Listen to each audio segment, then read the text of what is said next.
Hello, Pewter people. Scott Reynolds here with another Pewter Pulse. What is going on with Todd Bowles this year? There's been a noticeable change in the Bucs head coach this summer.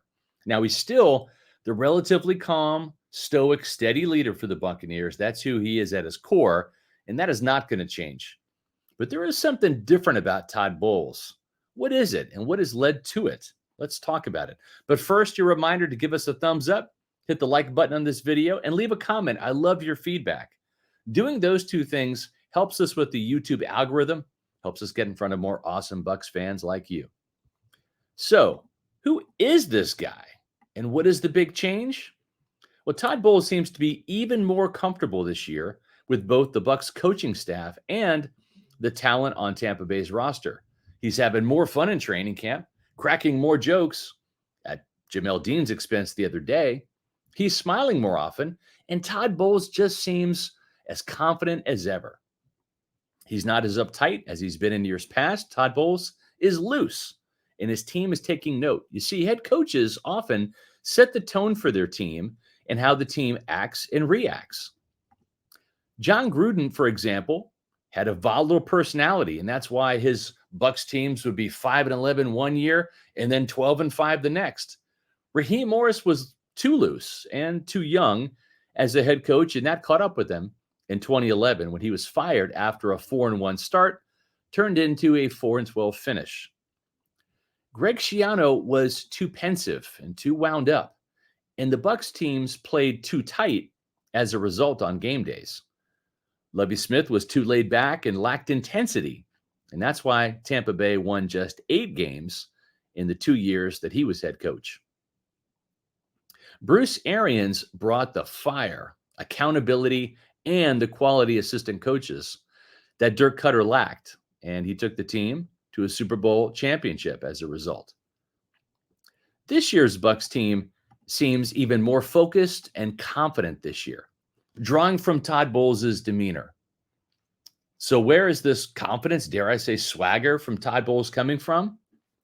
Well, let's go back in time a little bit. Remember, when Bowles took over as head coach in 2022 after Bruce Arians stepped down, that happened in March, deep into the offseason. It put Bowles behind the 8 ball a little bit from an organizational standpoint, and it didn't help that he was ordered to keep Bruce Arians' coaching staff in place. Todd Bowles and Byron Leftwich, the offensive coordinator, were at odds over the direction of the offense that year, and Leftwich was fired at the end of the 2022 season, a story that I broke here at Pewter Report. Oh, and Tom Brady was also going through a very public divorce that caused its share of team disruption and drama.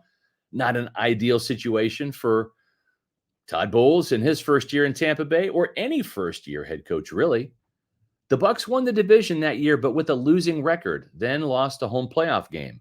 Then Brady retired. Nobody wanted to be the Bucs offensive coordinator. They didn't want that job because the only quarterback on the roster was unproven Kyle Trask. Candidates from Cincinnati's Dan Pitcher to Todd Monken, who were offered the job, turned it down because the perception around the league was that Bowles was a dead man walking. The Bucs had to hire the only candidate to say yes. That was Dave Canales, who had 0 play calling experience at the NFL or college level. Bowles couldn't be the defensive play caller that he wanted to be last year because the Bucs rarely had a lead. Tampa Bay was the only team in the league that didn't score a touchdown on its opening drive for 19 straight games. That's actually hard to do, isn't it?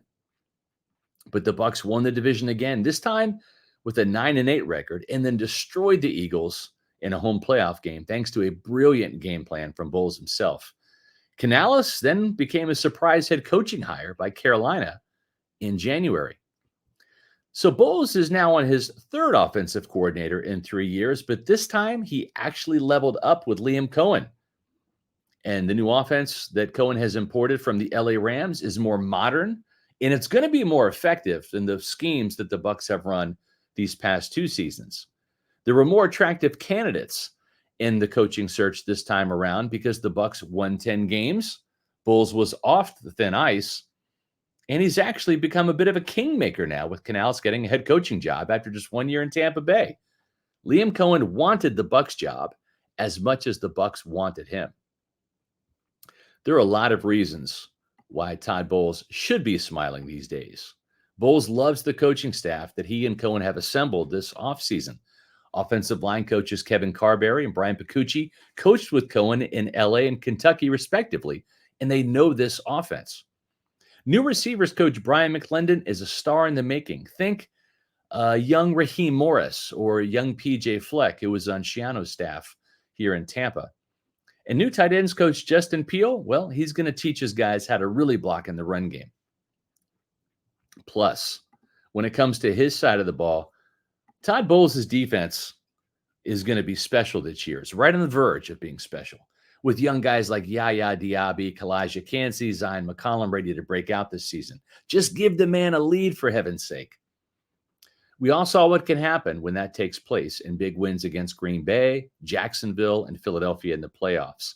The Bucs got an early lead, and that allowed Todd Bowles to dive deeper into his bag of tricks with those exotic pressure packages and blitzes and those disguised coverages that gave opposing quarterbacks fits. All of that is what gives Todd Bowles a reason to be loose, comfortable, and confident heading into year 3 of leading the Tampa Bay Buccaneers. And a reason to keep smiling. And maybe just, I don't know, call some timeouts in the first half of games this year. We'll see. Well, we want you to see all of our content on Pewter Report TV. That's our YouTube channel for more Pewter Pulse videos, Pewter Report podcasts, and great Bucs video content from training camp. Subscribe to Pewter Report TV. Just hit the button and leave a comment and hit the thumbs up button. It helps us, as I said, with the YouTube algorithm. Make sure you follow us on social media on X, Facebook, and Instagram at Pewter Report, and pewterreport.com has all the Bucs training camp you need, and I'll be back soon with the new Pewter Pulse.